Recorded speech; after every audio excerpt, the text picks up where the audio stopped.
Hola, ¿cómo están?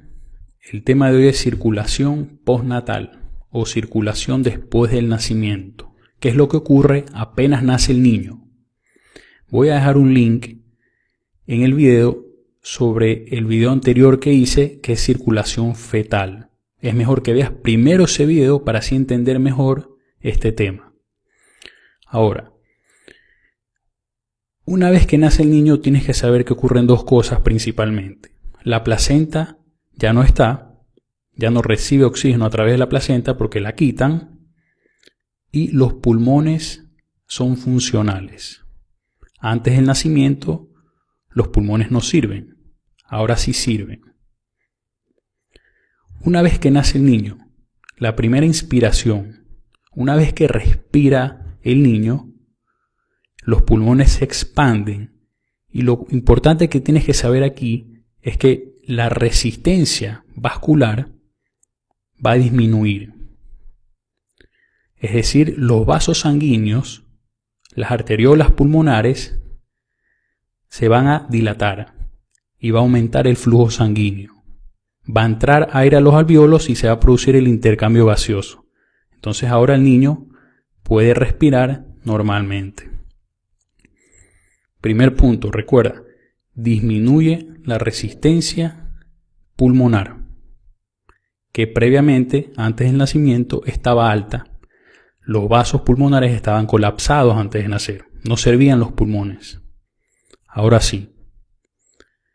Entonces, esa disminución de la resistencia aumenta el flujo sanguíneo y por ende va a regresar más sangre al corazón.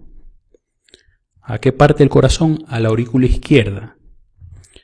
Llega sangre a la aurícula izquierda, de la aurícula izquierda va a ir al ventrículo izquierdo.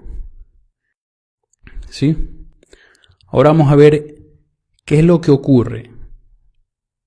Después del nacimiento aparte de esto aquí, se produce el cierre del foramen oval, el cierre del ductus arterioso, y vamos a ver cómo se produce esto. Como había dicho, el aumento de la sangre, del flujo sanguíneo que llega a la aurícula, producto de esa disminución de la resistencia pulmonar, va a hacer que la presión en la aurícula izquierda aumente. ¿Sí? A diferencia de antes de nacer. Antes de nacer, la presión era mayor en la aurícula derecha. Y cuando llegaba la sangre al ventrículo derecho, se iba por la arteria pulmonar y se iba al ductus arterioso. Ahora, este aumento postnatal de la presión en la aurícula izquierda va a hacer que se cierre el foramen oval. Recuerda que el septum primum está desplazado hacia un lado y eso comunica la aurícula derecha con el ventrículo izquierdo, con la aurícula izquierda. Pero ese aumento del flujo sanguíneo en la aurícula izquierda aumenta la presión y hace que se cierre el foramen oval. De este modo es como se cierra el foramen oval.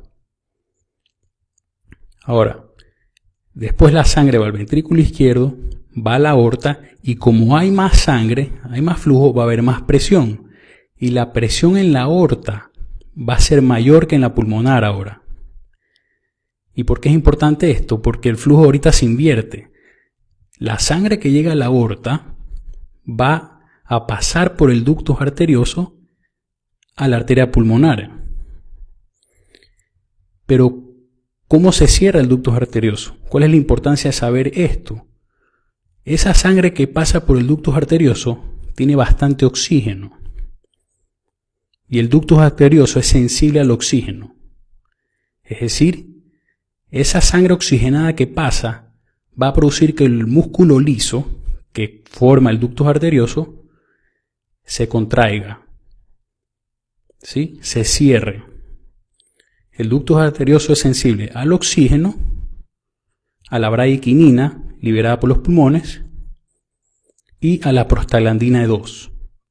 La placenta produce prostaglandina E2. Como ya no hay placenta, se va a cerrar, se va a contraer el músculo liso del ductus arterioso. Pero principalmente es el oxígeno que pasa por el ductus arterioso producto de ese aumento de presión. vamos a ver los remanentes en el adulto. La vena umbilical se va a convertir en ligamentum teres. El ductus venoso se convierte en ligamentum venosum. El foramen oval se convierte en la fosa oval. Esta fosa oval puede estar abierta hasta un 20% de la población. El ductus arterioso se convierte en ligamentum arteriosum. Y las arterias umbilicales se convierten en las arterias mediales. Umbilicales mediales. ¿Sí? Si te gustó el video, ponle me gusta y compártelo con tus amigos.